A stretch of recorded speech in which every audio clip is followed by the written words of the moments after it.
Case உருவாகக்கூடிய உணவுகளை தவிர்க்கலாமா அப்படின்னு சொல்லிட்டு நிறைய நம்ம வந்து பார்த்தீங்கன்னா பருப்பு உணவுகளை தவிர்த்துக்குங்க, காலிஃப்ளவரை தவிர்த்துங்கன்னு சொல்லி நிறைய பதிவுகள்லாம் கூட உங்களுக்கு வந்திருக்கும். நீங்கள் அதை கேள்விப்பட்டிருப்பீங்க. கரெக்ட். ஆனால் இந்த உணவு கல்ல கொடுத்தா கூட கரைக்கக்கூடிய அளவுக்கு தான் இந்த சிஸ்டம், இந்த உடல் பார்த்தீங்கன்னா அமைக்கப்பட்டிருக்கு.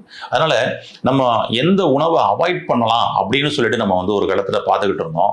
ஆனால் எந்த உணவை கொடுத்தாலும் என் உடம்பு அரைக்கும்னு சொல்லிட்டு நம்ம அரைக்கிற மிஷினை தான் நம்ம பலப்படுத்தணுமே தவிர நம்ம இதை வேணாம், இதை சாப்பிட வேணாம், அதை சாப்பிட வேணாம்னு சொல்லிட்டு நம்ம தவிர்க்கிறதுல சரியில்லை. சரிங்களா? அந்த வகையில் உங்களுடைய ஜீரண மண்டலத்தை நீங்கள் பலமாக வச்சுக்கோங்க. எந்த உணவு எடுத்தாலும் ஆட்டோமேட்டிக்காக சூப்பராக செரிமானமாகும். பட் என்ன, நீங்கள் அன்டயத்தில் அந்த தேவையில்லாத உணவுகளை அன்டயத்தில் நீங்கள் எடுக்கிறீங்க.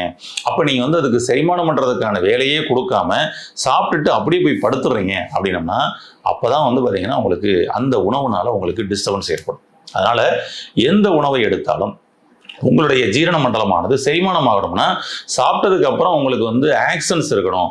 சாப்பிட்டதுக்கு அப்புறம் நீங்கள் பாடிக்கு ஆக்சன்ஸ் கொடுக்கல அப்படின்னா, உடல் உழைப்புக்கு கொடுக்கல அப்படின்னா நிச்சயமாக அது கேஸாக ஃபார்ம் ஆகும்.